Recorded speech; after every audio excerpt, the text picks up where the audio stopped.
Hi, I'm Rachel, and this is my Would You Read It challenge for my 2020 books. The Would You Read It challenge was started by Et2 Brody, and I was tagged by Weston at Weston Hart's Books, and I already answered the tag. This is already done. But I had so much fun that I thought I'd return to it, make maybe a thing out of it. I guess maybe I should say it's inspired by the Would You Read It challenge, where the point is to read just the first sentence of a random selection of books and not give much more information than that, and then ask your audience if they would read the books based off that first sentence. But the first sentence seems a little too small for me, so I altered it to basically the first paragraph or two based on, I guess, how the book reads, like a good stopping point. In the last video I did, I chose the first book I read each month of 2021. So, 12 books, 12 months, kind of a bird's eye view of my reading. And I thought, well, that, gives an automatic end to a pattern here. So now I am going to the first books I read of the 12 months of 2020. So without further ado, I'm going to get into it and read the first paragraph or two, and then just name the book and how I personally classified it on Goodreads. Starting, of course, with January. When Jewish Barbara Zietler married Catholic Jeffrey Kendall in 1988, they agreed that any children of the marriage would be raised as Jews. At the time, she was a member of the Reform movement, frequently described as one of the most liberal branches of Judaism. He was not particularly engaged in Catholic life. In 1991, however, Mr. Kendall joined the Boston Church of Christ, a movement with its roots in the Church of Christ, but with more authoritarian tendencies. He came to believe that those who did not accept both Jesus Christ as their Lord and Savior and the particular teachings of the Boston Church were damned to go to hell, a place characterized by weeping and gnashing of teeth. Apparently, this did not cause a major disruption to the marriage until 1994, when Mrs. Kendall and the children adopted Orthodox Judaism. And that was from Beyond Chrismukkah, The Christian and Jewish Interfaith Family in the United States by Samira K. Mehta, which I classified as nonfiction. February. In that place, where they tore the nightshade and blackberry patches from their roots to make room for the Medallion City golf course, there was once a neighborhood. It stood up in the hills above the valley town of Medallion and spread out all the way to the river. It is called the suburbs now, but when black people lived there, it was called the bottom. One road, shaded by beeches, oaks, maples, and chestnuts, connected it to the valley.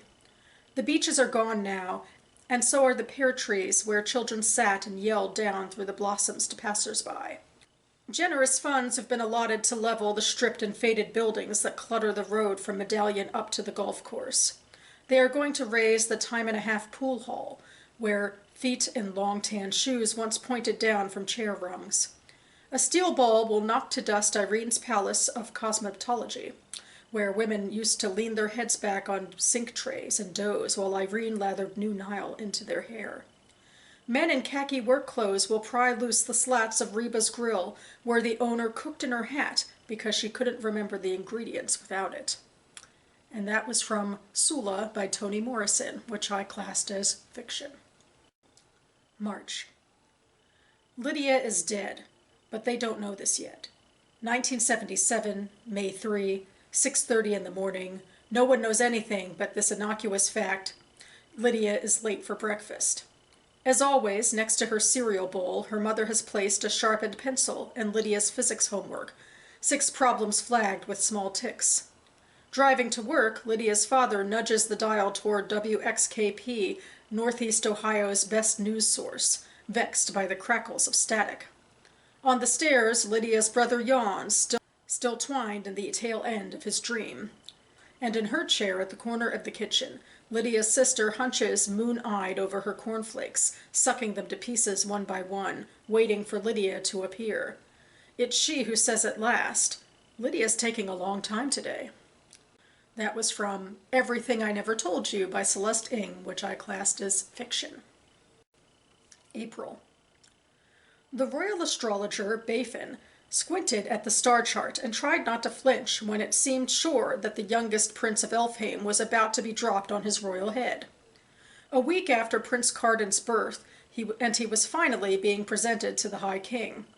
The previous 5 heirs had been seen immediately, still squalling in ruddy newness, but Lady Asha had barred the High King from visiting before she felt herself suitably restored from childbed. The baby was thin and wizened, silent, staring at Eldred with black eyes. He lashed his little whip-like tail with such force that his swaddle threatened to come apart. Lady Asha seems unsure how to cradle him. Indeed, she held him as though she hoped someone might take the burden from her very soon. That was from The Queen of Nothing by Holly Black, which I classed as speculative fiction. May. 124 was spiteful, full of a baby's venom. The women in the house knew it, and so did the children. For years, each put up with the spite in his own way, but by 1873, Sethi and her daughter Denver were its only victims. The grandmother, baby Suggs, was dead, and the sons, Howard and Bugler, had run away by the time they were 13 years old. As soon as merely looking in a mirror had shattered it, that was the signal for Bugler. As soon as 2 tiny handprints appeared in the cake, that was it for Howard. Neither boy waited to see more. Another kettleful of chickpeas smoking in a heap on the floor, soda crackers crumbled and strewn in a line next to the doorsill. Nor did they wait for one of the relief periods, the weeks, months even, when nothing was disturbed. No, each one fled at once, the moment the house had committed which was for him the one insult not to be borne or witnessed a second time. Within 2 months, in the dead of winter, leaving their grandmother, baby Suggs, Sethi, their mother, and their little sister Denver all by themselves in the gray and white house on Bluestone Road. It didn't have a number then, because Cincinnati didn't stretch that far. In fact, Ohio had been calling itself a state only 70 years, when first one brother and then the other stuffed quilt packing into his hat, snatched up his shoes, and crept away from the lively spite the house felt for them. And that was from Beloved by Toni Morrison, which I classed as fiction. June. At 8 o'clock, Joseph and Kenneth come into the store. They come almost every Tuesday. It's become a routine among the 3 of us, without our ever having acknowledged it as such. Sometimes only one of them comes, sometimes neither of them. No questions are asked because nothing is expected. 17 years ago, we were all new immigrants working as valets in the Capitol Hotel. According to the plaque outside the main entrance, the hotel was built to resemble the Medici's family house in Italy. On weekends, tourists lined the rooftops to stare at the snipers perched on the White House roof. It was there that Kenneth became Ken the Kenyan and Joseph Joe from the Congo. I was skinnier than I am now, and as our manager said, I didn't need a nickname to remind him I was Ethiopian. And that was from The Beautiful Things That Heaven Bears by Dinah Mengistu, which I classed as fiction. July. Brooklyn, Lily, Esther for Children and Novices. Close the book now. Close it. Look. The story's simple. Persia, once upon a time. King banishes queen. Queen refuses to come to his party and parade in front of his friends. Naked is what most people think he wanted. And he sends her away or has her killed. No one knows. She's gone. Vashti, that is. Her name's Vashti. You know this. And then the king gets sad and wants another wife, so he calls for all the maidens to come and win his affections. A maiden? A maiden is a girl, or a woman who isn't married. Kind of. Right. And the maidens come and put on lots of makeup and smelly oils. But when it's time for the beauty pageant, the king chooses the maiden who doesn't try too hard, the one with just a dab of lipstick, or whatever they used. Esther. She also happens to be Jewish, though she doesn't mention that. She's very pretty, yes. No, she's not a princess. She's an orphan with an uncle who looks out for her, but then this uncle also winds up getting her in trouble because he refuses to bow down to the king's minister, and the minister gets mad, really mad, and decides it's time to kill all the Jews. And then things get kind of messy, but the details aren't that important, and most of them contradict each other anyway, which is to say I'm tired of reading you this book, and why we are going to put it away for a while. I know you like it, but I need a break. That was from The Book of V by Anna Solomon, which I classed as Jewish fiction. August. Hannah, Berlin, 1939. I was almost 12 years old when I decided to kill my parents. I had made up my mind. I'd go to bed and wait until they fell asleep. It was always easy to tell because Papa would lock the big, heavy doubled windows and close the thick greenish-brown curtains. He'd repeat the same things he said every night after supper, which in those days had become little more than a steaming bowl of tasteless soup. There's nothing to be done. It's all over. We have to leave. Then Mama would start shouting, her voice cracking as she blamed him. She'd pace the whole apartment, her fortress at the end of a sinking city, the only space she'd known for more than 4 months, until she wore herself out. Then she'd embrace Papa, and her feeble moans would finally cease. And that was from The German Girl by Armando Lucas Correa, and translated from the Spanish by Nick Castor. September. The missing complaints. Leonard's usual complaint volume was 12 calls per hour, his average dispatch time 2.5 minutes, but for 3 nights running, Leonard had received no complaints whatsoever. No cranks, no callers saying they'd order super, not supernatural, not even a wrong number. Leonard wasn't worried, not at first. Satellites blew up all the time. Nizza Pizza always worked it out. He took time to catch up on the online antics of Sue and Shushila, and to ask the questions of the brazen head. Q. Are Sue and Shushila really twins? With each other, I mean. A. They entered the world more or less at the same time and for the same purpose. Over and out! By night 2, Leonard would have welcomed even a crank.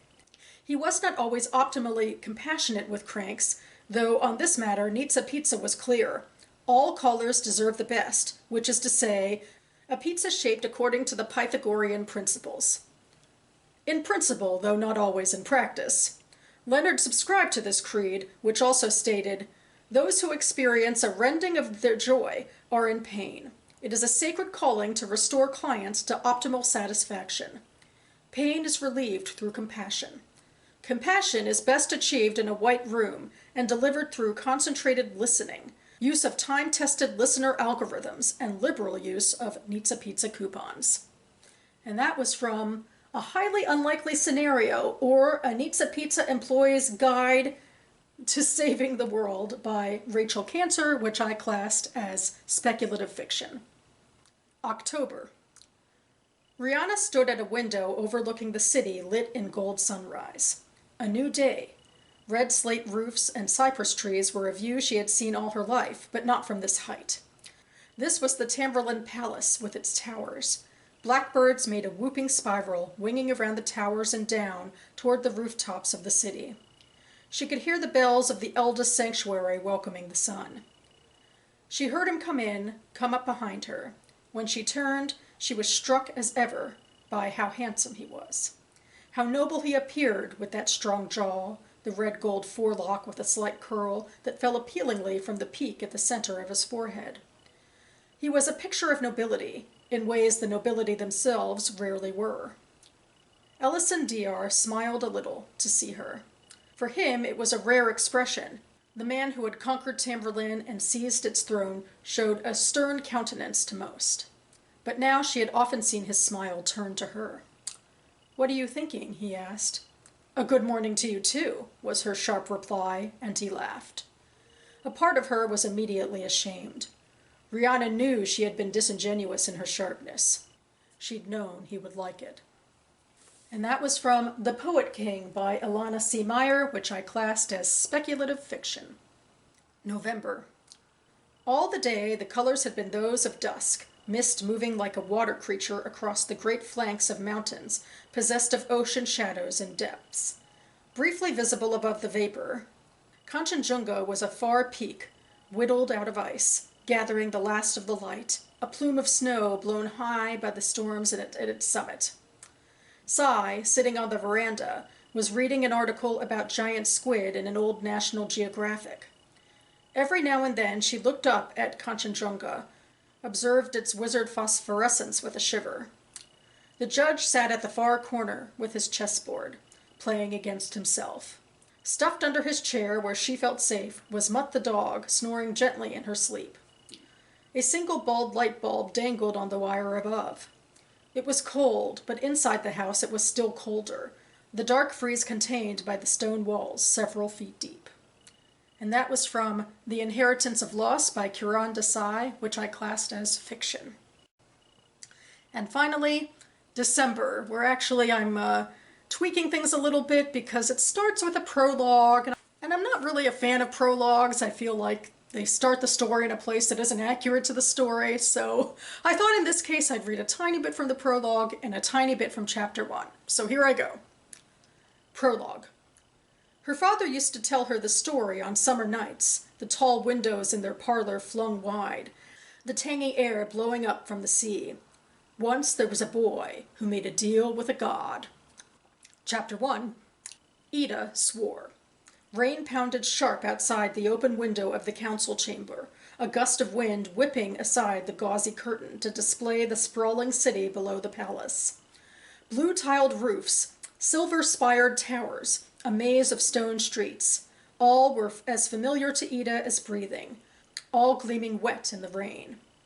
Bells clamored from spires, warning of the storm that was already here. She swore again, with heat. And that was from Beyond the Shadowed Earth by Joanna Ruth Meyer, which I classed as speculative fiction.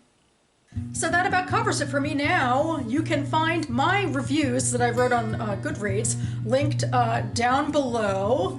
I guess I'll give some parting thoughts about reading those first paragraphs for the first time in over a year. I was struck by how in epic fantasy, be it adult or YA, there's that focus on cities and palaces and spires and, rooftops and that sort of thing. What do you know?